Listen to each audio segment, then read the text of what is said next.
দুনিয়ার মধ্যে বিবাহ করতে মনে চায় না এমন মানুষ কমই আছে। ঠিক কথা বলেন, ঠিক না? ঠিক। বিবাহ করতে মনে চায় না এমন মানুষ কমই আছে। বিবাহটা আল্লাহর একটা নিয়ামত। আর আপনি কিয়ামত পর্যন্ত নিজে ইচ্ছা করে বলতে 100% গ্যারান্টি দিয়ে বলতে পারবেন না আমি ওই মেয়েটাকে বিবাহ করব, যদি আল্লাহ আপনার জুড়ি না রাখে। কথা বলেন, ঠিক না? ঠিক। ওই একজন নবীর সাহাবী জুলাইবি,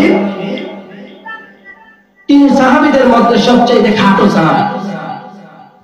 ওনার মতো খাটো সাহাবী আর নাই, উনি সবচেয়ে খাটো সাহাবী এবং সবচেয়ে কালো সাহাবী। বেলালের পরে ওই সাহাবীরা সবচেয়ে কালো এবং খাটো। তা আমার নবী কাছে থাকে, নবীর কাছে ঘুমায়, নবীর খেদমত করে। আমার নবী একদিন বলে, ঘটনাটা শুনেন, কত সুন্দর আলোচনা দেখেন, সাহাবীদের প্রেম দেখেন। আমার নবী একদিন বলে, সাহাবী তোমার তো একটা বয়স হয়েছে, তোমার কি বিবাহ করতে মনে চাই কিনা? সাহাবী ডাক দিয়ে, নবী এই মদিনা শহরের মধ্যে আমার মাও নাই, বাপও নাই, বংশ পরিচয় নাই, আমার কেউ নাই। আমি জানি না আমার বাবাকে, আমি জানি না আমার মাকে, আমি জানি না আমার কোন বংশ। এই শহরের মধ্যে আমাকে কে মেয়ে দিবে? কথা বলেন সুবহানাল্লাহ। আমাকে কে মেয়ে দিবে নবী? এবার আমার নবীকে, সাহাবী আমি যদি তোমার জন্য মেয়ে পছন্দ করি তাহলে তো তুমি বিবাহ করবে কিনা? আমার তো বলেন সুবহানাল্লাহ। সাহাবী কয়, নবী আপনি যদি পছন্দ করেন তাহলে আমার কিছু বলার নেই। এবার আমার নবী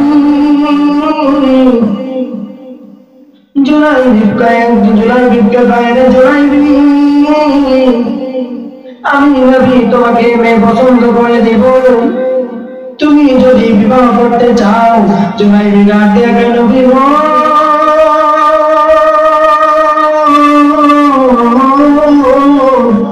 আপনি যদি মেয়ে পছন্দ করে দেন তাহলে আমি মানা করার মতো বড় সাহস আমার নাই। আমার নবী কয়, সাহাবী আমি তোমাকে একটা চিঠি লিখে দিলাম, এই চিঠিটা লিখে নিয়ে অমুক ব্যক্তির কাছে তুমি যাইবা। আমার দিয়ে বলেন সুবহানাল্লাহ। এই চিঠিটা তুমিও খুলবা না, ওই ব্যক্তির হাতের মধ্যে দিবে। আর যাকে চিঠিটা লিখেছে উনি অনেক বড় লোক, মদিনা শহরের মধ্যে উনি অনেক ধনাঢ্য ব্যক্তি। এবার নবীর সাহাবী ওই বাড়ির সামনে গেলেন, যাওয়ার পরে দেখলেন এত বড় লোক, এত ধনাঢ্য ব্যক্তি আমার নবী কোন বাড়িতে পাঠাইলেন। আমার নবী জানি না কোন অবস্থায় আমাকে বিপদে ফেলবেন, আমাকে ভালো করবে।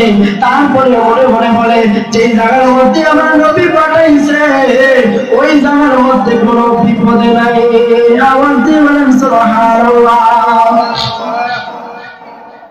এবার যখন বাড়ির সামনে গেলেন, যাওয়ার পরে দেখলেন বাড়ির সামনে চতুর্দিকে দারোয়ান পাহারাদার।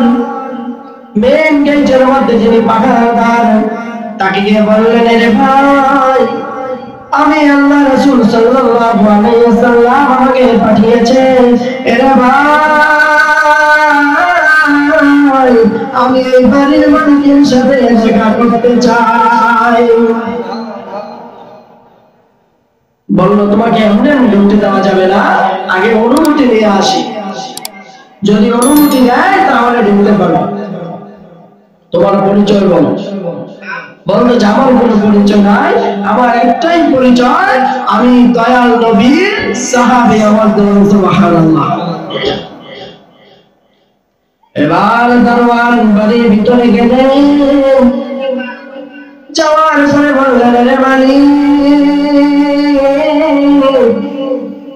আল্লাহ রাসূল সাল্লাল্লাহু আলাইহি ওয়াসাল্লামের একজন সাহাবী আপনার সাথে দেখা করতে এসেছে। ওই মালিক বলল, তাকে ভিতরে পাঠাইয়া দাও। যখন ভিতরে গেলেন, ওই সাহাবী ওই চিঠিটা তার হাতের মধ্যে দিলেন। আমার দিয়ে বলেন সুবহানাল্লাহ। আমার নবী আবার বলে দিয়েছে, এই চিঠির উত্তর না দেওয়া পর্যন্ত তুমি ওই জায়গা থেকে আসবে না। সুবহানাল্লাহ। আমার কথা বুঝতেছেন তো? আলোচনা বুঝতেছেন তো?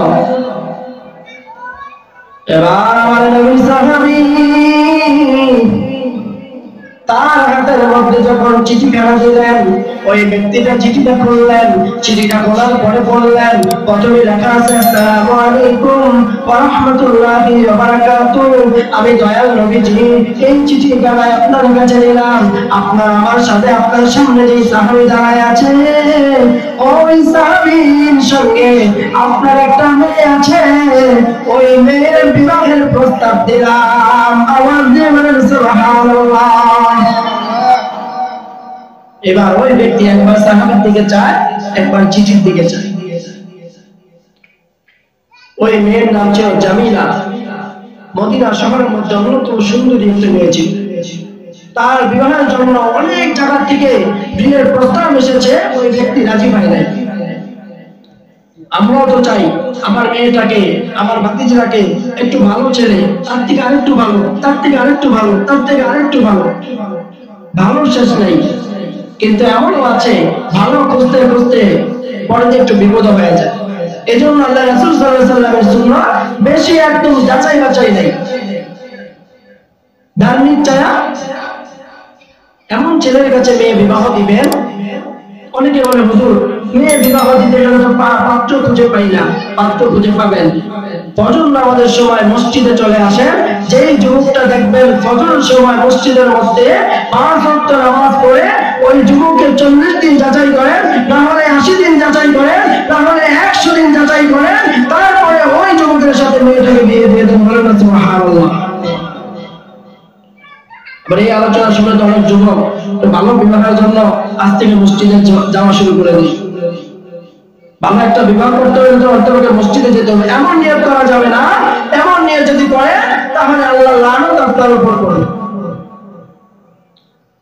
ওই ব্যক্তি তার চেহারার দিকে তাকাইয়া বলে, কেমন তুমি আমার নবী পাঠিয়েছেন এই মদিনা শহরের মধ্যে আমার মেয়েকে বিবাহ করার জন্য? কত ধনাত্ম পরিবার থেকে প্রস্তাব এসেছে, আমার মেয়েকে বিবাহ দেয় নাই। আমার দয়াল নবী পাঠিয়েছে তোমার সাথে বিবাহ দেওয়ার জন্য।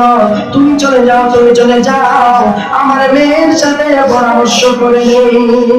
আওয়াজ দিয়ে বলেন সুবহানাল্লাহ। যাদের মেয়ে রয়েছে বিবাহ দেওয়ার আগে মেয়ের সাথে পরামর্শ করবেন, মেয়েকে জিজ্ঞেস করবেন, মেয়ের অমতে যাবেন না। কারণ মেয়ের একটা পছন্দ আছে।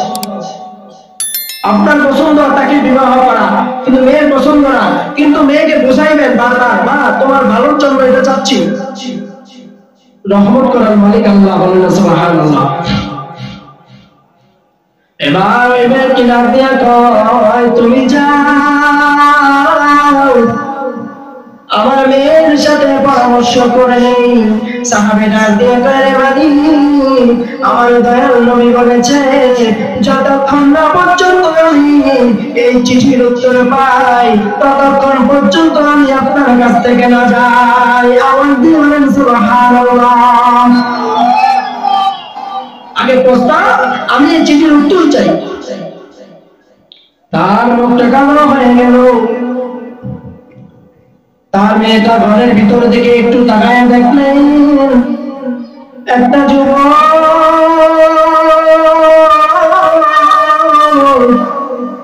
এই বাড়ির ভিতরে হাসি মুখিয়ে ভিতরে ঘরের ভিতরে ঢুকে বাড়ির ভিতরে ঢুকেছে। তার চেহারাটা এখন কালো হয়ে গিয়েছে, মলিন হয়ে গিয়েছে। ঘরের ভিতর থেকে বাবার কাছে আসলেন। আসার পরে বললেন, বাবা যান, ও আমার বাবা, একটা যুবককে দেখলাম বাড়ির ভিতরে ঢুকতে, তার চেহারাটা অত্যন্ত খুশিময়। বাবা যান, হঠাৎ করে কি বলবো বাবা, তার চেহারাটা কালো হয়ে গেল। এবার তার বাবাটা দিয়ে বাইরে,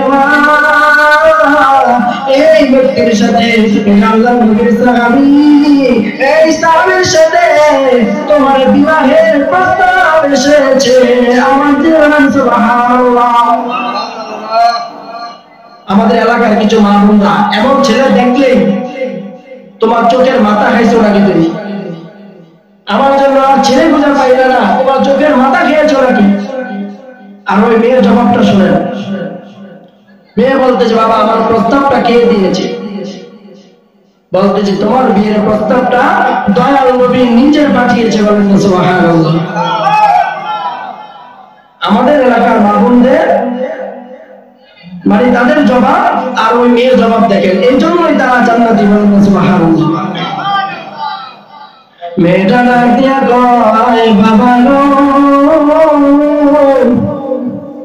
তুমি আমার হাজার হাজার ছেলের মধ্যে থেকে বাছাই কইলা তুমি আমাকে বিবাহ দিতে পারবা, তুমি আমাকে শাড়ি দিতে পারবা, কিন্তু যেই জায়গার মধ্যে আমার দয়াল নবীজি নিজে বিয়ের প্রস্তাব পাঠিয়েছে গো বাবা, এই বিয়েতে আমি রাজি আছি। আমার জীবন সুবহানাল্লাহ, এই বিয়েতে আমি রাজি আছি। এবার যে জায়গায় মেয়ে রাজি, দয়াল নবী প্রস্তাব দিয়েছে, ওই জায়গার মধ্যে বাবার তো কিছু বলার নাই। এবার মেয়েটা ডাক দিয়া কয়, বাবা জান আমার দয়াল নবী আমার বিবাহের প্রস্তাব পাঠিয়েছে, আপনি অতি তাড়াতাড়ি আমার দয়াল নবীর আদেশ আপনি পালন করেন। আমার জীবন সুবহানাল্লাহ, অতি তাড়াতাড়ি আপনি আদেশ পালন করেন। এবার সাহাবীকে ডাক দিয়া কয়, রে সাহাবী বিয়ের জন্য দোদার মোহর দিতে হয়, তোমার কাছে কি কোনো দেব মোহর আছে কিনা? সাহাবী ডাক দিয়া কয়, রে মালিক আমার কাছে দেব মোহর বলতে একমাত্র আমার দয়াল নবীর ভালোবাসা ছাড়া কিছু নাই। আমার জীবন সুবহানাল্লাহ। এবার মেয়েটা ডাক দিয়া কয়, বাবা আপনার তো আল্লাহ কিছু অভাব দেয় নাই, আপনি কিছু টাকা পয়সা তাকে দেন না। এবারে ওই সাহাবীর হাতে কিছু টাকা দিলেন, যাও রে যাও বাজারের মধ্যে যাও, কিছু গহনা কিনে আনো, কিছু আমি জানি কিনে আনো, বিবাহের জন্য যা কিছু প্রয়োজন কিনে আনো। এবার ওই সাহাবী জুরাইবি যখন বাজারে গেলেন, বাজারে যাওয়ার পরে একটা দোকানে গেলেন, যাওয়ার পরে বললেন, দোকানদার ভাই আমাকে কিছু দাও, আমাকে বিবাহের গহনা দাও। দোকানদার ডাক দিয়ে কইলেন, সাহাবী যা নেওয়ার তাড়াতাড়ি নাও। কেন ভাই কেন তাড়াতাড়ি নিব? তুমি কি জানো আজকে খবর? তাড়াতাড়ি নিয়ে নাও, না দিলে নাই। আরেকটা দোকানের মধ্যে গেলেন, যাওয়ার পরে বললেন, ভাই আমাকে কিছু গহনা দাও। বলতে যে যা কিছু নেওয়ার তাড়াতাড়ি নাও। আরেকটা দোকানে গেলেন, একই প্রশ্ন। এবার সাহাবী প্রশ্ন করলো, এরে দোকানদার ভাই ঘটনা কি আমাকে বুঝায়া বলো।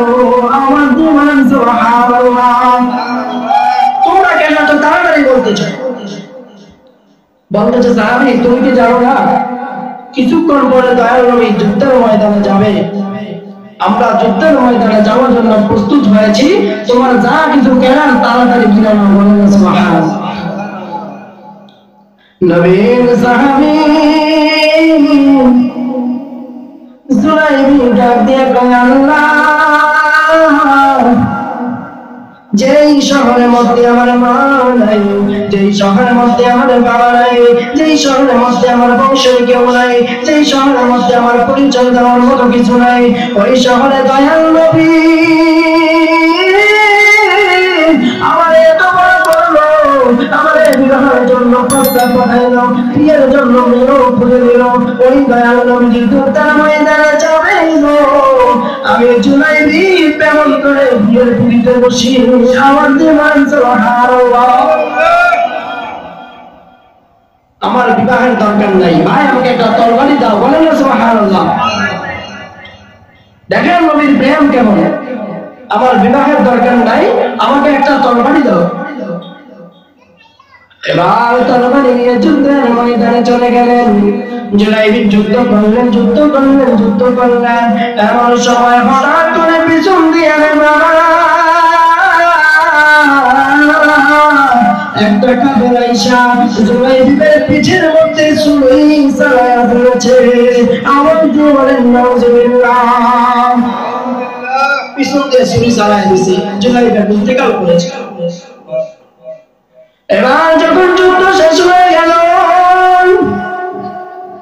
একে করে শহীদদের লাশগুলো যখন আমার দয়াল নবীর সামনে আনলেন, এক এক করে আমার দয়াল নবীর সামনে যখন আনলেন, আমার নবী জুলাইবিবের লাশ মোবারকটা দেখে, আমার নবী জুলাইবিবের দেহটা দেখিয়ে সাহাবীদেরকে বললেন, সাহাবী, এই জায়গার মধ্যে জুলাইবিবের দেহটা কেমন করে আসলো? আমি তো তাকে গতকালকে বিবাহের জন্য পাঠিয়েছি, তাকে তো বিবাহের মধ্যে বাসর করে থাকার কথা। সাহাবীরা বলে, ইয়া রাসূলুল্লাহ, ইয়া হাবিবাল্লাহ, নবী গো,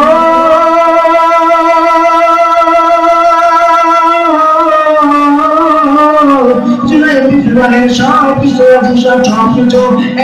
হয়ে গেছে, সবকিছু প্রস্তুত হয়ে গেছে। যখন দোকানে গেলেন, দোকানে যাওয়ার পরে যখন যুদ্ধের কথা শুনলেন, জুলাইবির বিবাহের জন্য যাবেন না, যুদ্ধের ময়দানে চলে গেলেন। আওয়াজ দিয়ে বলেন সুবহানাল্লাহ, আল্লাহুম্মা।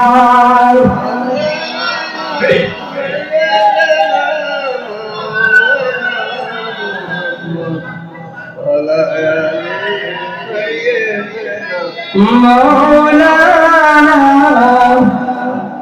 এলো বন্ধু,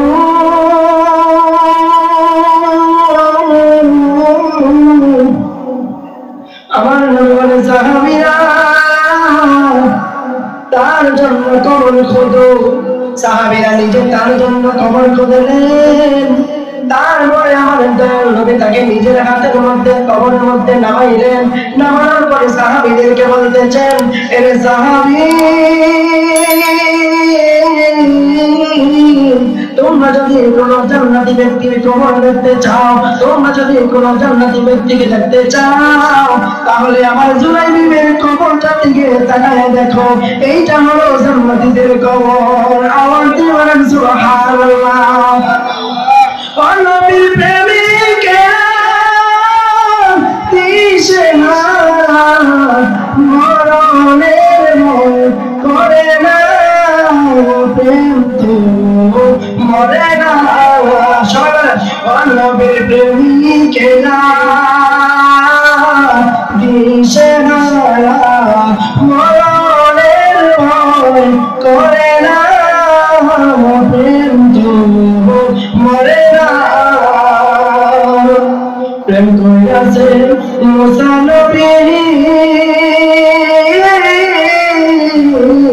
তোর পারে হারে গেলেন চলিলে। প্রেম করিয়াছে মুসা নবী, তোর পাহাড়ে গেলেন চলিলে। খোদায় নূরে পাগল চলে, মুসা তোমায় চলে না, প্রেম তো মরে না। আওয়াজ মানে ঠিক লাগছে। এবার আমার নবী সাহাবীদেরকে বলতেছেন, সাহাবীরা, তোমরা যদি জান্নাতি ব্যক্তিদের কবর দেখতে চাও, আমার জুলাইবিবের কবর দেখে যাও। তোমরা যদি জান্নাতি ব্যক্তিকে দেখতে চাও, আমার জুলাইবিবকে দেখে যাও। এবার সাহাবীরা বলল, ইয়া রাসূলুল্লাহ, ইয়া হাবিবাল্লাহ, নবী গো,